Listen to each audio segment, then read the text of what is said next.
Good afternoon sir. Good afternoon ma'am. Sir हमने ना विपुल world Ludhiana में मैंने प्लॉट खरीदा है और इन्होंने बेचा है। ठीक है। तो हमने रजिस्ट्री करवानी है अभी। ठीक है। तो आप ये बताइए कि रजिस्ट्री वाले दिन हमें किस किस बात का ध्यान रखना है। तो आप अपने डीलर से सलाह लीजिए। सर हमारे बीच कोई डीलर नहीं है, हमारी डायरेक्ट डील हुई है।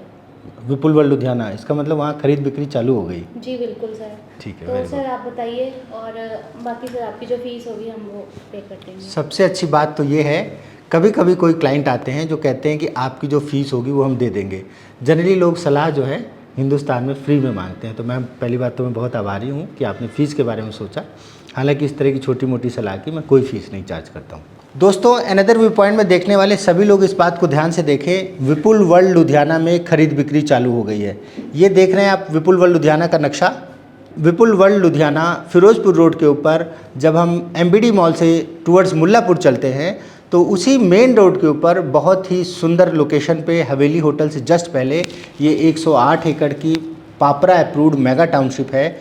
विपुल वर्ल्ड लुधियाना एक गुड़गांव बेस्ड कंपनी है, विपुल लिमिटेड के नाम से उनका प्रोजेक्ट था। काफ़ी समय तक ये प्रोजेक्ट उदासीन स्थिति में रहा, लेकिन अब जिस तरह से फिरोजपुर रोड में धुआंधार तेज़ी आई है, उस तेज़ी का लाभ उठाते हुए हमारे इन दोनों मोहतरमाओं ने आपस में ट्रांजेक्शन किया। पहली बात तो हम आप लोगों को मुबारकबाद देते हैं। और अब हम आपको बताते हैं कि रजिस्ट्री वाले दिन आपको किन किन चीज़ों का विशेष ध्यान रखना है ताकि आप दोनों से कोई गलती ना हो सके। लुधियाना के ये दोनों रहने वाले हैं, आपस में एक दूसरे को जानते थे। एक को ज़रूरत थी, दूसरे को प्लॉट की ज़रूरत थी, उनको पैसे की ज़रूरत थी, तो इनका आपस में ट्रांजैक्शन हुआ होगा। जिस दिन आप प्रॉपर्टी बेचते हैं उस दिन से आपका एक्शन चालू हो जाता है। सबसे पहले तो एक एग्रीमेंट टू सेल बनता है, एग्रीमेंट टू सेल जिसको कहते हैं। ये आप इंग्लिश में, पंजाबी में, जो भी आपकी एक सम्यक भाषा हो, जिसको आप जिस भाषा में आपका पूरा कंट्रोल हो, जिसमें आपकी लोकल ड्राफ्टिंग वगैरह चलती हो, आप उस भाषा में एग्रीमेंट को बनाएं। इस एग्रीमेंट में सारे पॉइंट्स होते हैं कि मैं सेलर हूँ, मैं फर्स्ट पार्टी हूँ, मैं बायर हूँ, मैं सेकंड पार्टी हूँ, ये प्रॉपर्टी का हवाला है। ये प्रॉपर्टी मान लीजिए हम 60 लाख में आपको दे रहे हैं, 60 लाख में से 15 लाख रुपए हम आपसे बयाना ले रहे हैं। बैलेंस जो हमारा 45 लाख रुपये है वो हम इसी समय के अनुसार बीच बीच में अगर कोई पेमेंट है तो उस पेमेंट का हवाला देते हुए कि ये पेमेंट आपको इस तारीख तक, अमुक तारीख तक करनी है, और बना करके आप एग्रीमेंट टू सेल बनाते हैं।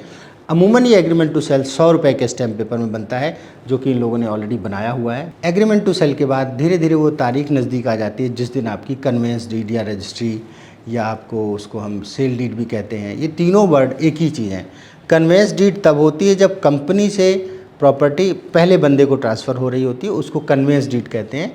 सेकेंड है जब वो डीड रजिस्टर्ड हो रही होती है, जिस दिन उसकी रजिस्ट्रेशन हो रही होती है सब तहसील में या तहसील में, उस दिन उसको रजिस्ट्री के नाम से पुकारा जाता है, या उसी को हम रजिस्टर्ड सेल डीड भी कहते हैं।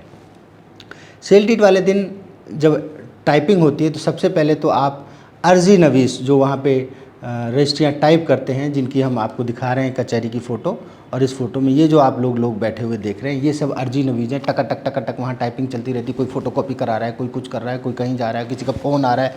कचहरी में बड़ा अजीब सा माहौल होता है, तो वहाँ पे बहुत संभल के उस दिन आपको अपने कागज़ प्रॉपर एक बैग में लेके जाइए, अपनी फ़ाइल प्रॉपर वे से बंद करके, अपना सारे कागज़ उसके अंदर फ़ाइल के अंदर होने चाहिए, ताकि जब आप उसको देखें तो कोई भी कागज़ ऐसा ना हो जो इधर उधर हैंकी पैंकी ढंग से पड़ा हो।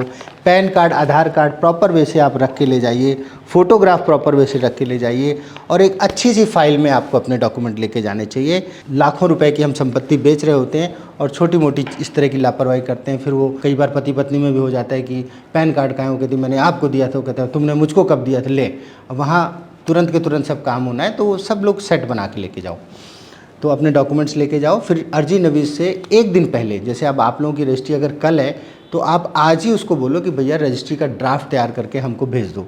वो जब ड्राफ्ट तैयार करके भेजते हैं तो वो भी आप बाईलिंगुअल रख सकते हैं। कई बार होता है खरीदने वाला प्योर पंजाबी है और बेचने वाला जो है पार्शली पंजाबी है, या उसको पंजाबी लिखनी नहीं आती, बोल सकते हैं, सब कुछ कर सकते हैं।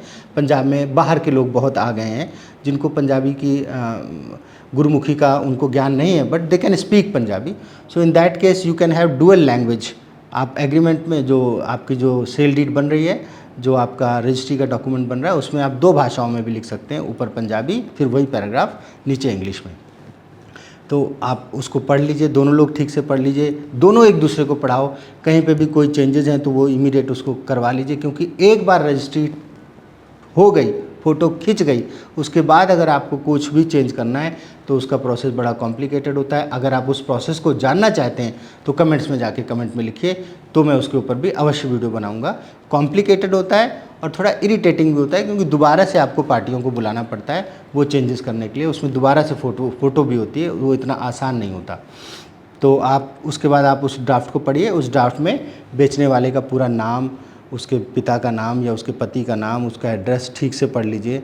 देन उस प्रॉपर्टी का डिटेल आ जाता है। जो आपने पेमेंट की है उन पेमेंट के डीडी नंबर या चेक नंबर आ जाते हैं। बाकायदा उन नंबरों को चेक करिए। उस दिन आपके पास पासबुक की या चेकबुक की वो एंट्री होनी चाहिए जिससे आप मैच करके देख सकें। गलती से भी वो अमाउंट या उस नंबर में डिफरेंस नहीं आना चाहिए। उसके बाद ख़रीदार का सारा हवाला आता है कि ख़रीदार ये हैं, इन्होंने इसी हिसाब से पेमेंट करी। प्रॉपर्टी का सारा डिटेल आता है कि ये प्रॉपर्टी इतने गज की है।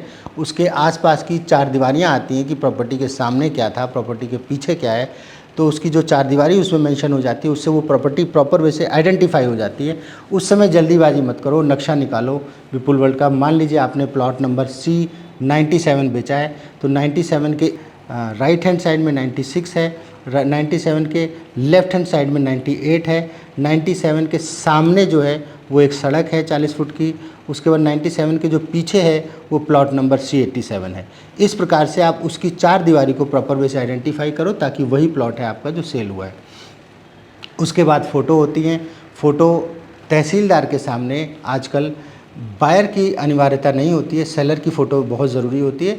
बट अगर आप उपलब्ध हैं, अवेलेबल हैं, तो आप लोग जाओ अपनी फ़ोटो खिंचवाओ।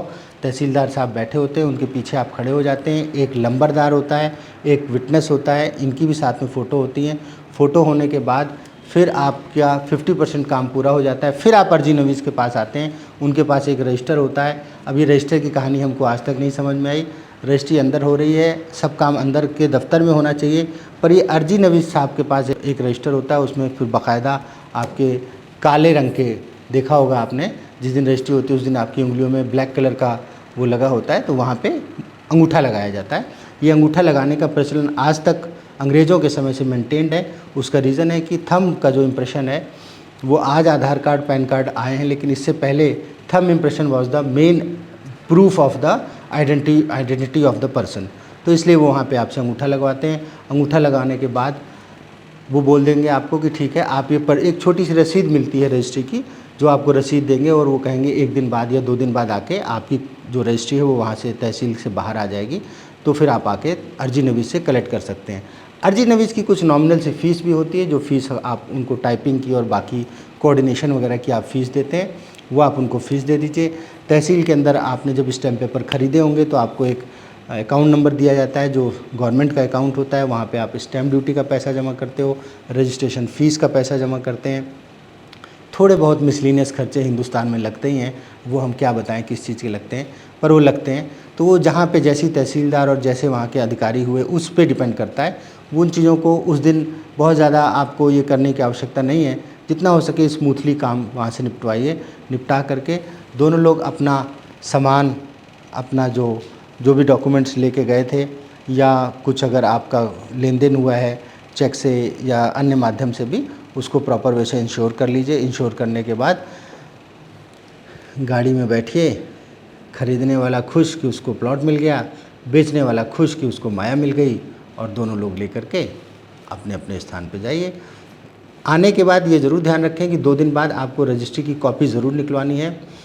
अब लास्ट में, बट सबसे इम्पॉर्टेंट बता रहा हूँ कि उस दिन कागज़ क्या क्या लेके जाने हैं। अब बेचने वाला समझे, आपने जब प्रॉपर्टी ख़रीदी थी तो हो सकता है वो तीसरे चौथे नंबर में आपकी रजिस्ट्री हुई हो। जितने लोगों ने भी आपसे पहले उस प्रॉपर्टी को ख़रीदा था और आपकी रजिस्ट्री कराई थी, उन सब की ओरिजिनल रजिस्ट्रियाँ आप ख़रीदने वाले को हैंड ओवर करोगे। तो all the original registries of the property will be handed over to the buyer.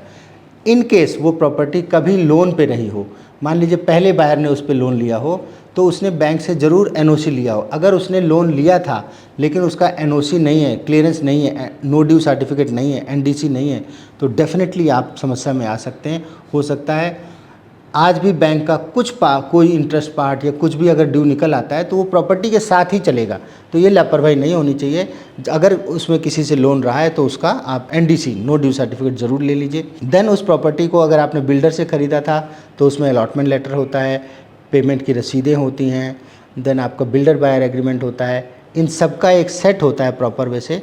तो बेचने वाला भी उन चीज़ों को संभाल के रखे, बट आज खरीदने वाले दिन आपकी ड्यूटी है जो आप खरीद रहे हैं कि आप ये सारे डॉक्यूमेंट्स, मैं फिर से रिपीट कर रहा हूँ, all original registries, allotment letter, payment receipts, then builder buyer agreement and आज जो आपकी रजिस्ट्री हो रही है, जब आपने बेच दी किसी और को दे दी तो जिसने खरीदी है उसको जब रजिस्ट्री की कॉपी मिलेगी उसकी फ़ोटोकॉपी भी बेचने वाले को ज़रूर रखनी चाहिए। Income tax point of view से टैक्सेशन डिपार्टमेंट अलग अलग पुरानी सेल परचेज़ को भी बहुत संजीदगी से लेता है। और अगर आप डॉक्यूमेंट संभाल के नहीं रख पाए, कल को अगर कोई अचानक CA ने बोला कि पाजी वो तुसी कदों खरीदी सी, किन्ने दी खरीदी सी, अब आपको कुछ याद ही नहीं है, आप पत्नी से पूछोगे या अपने बेटे से पूछोगे कि भैया उसकी एंट्री कहाँ रखी, उसने कहा पापा आपने हमको बताया नहीं था, ले वो घर में कल है चालू।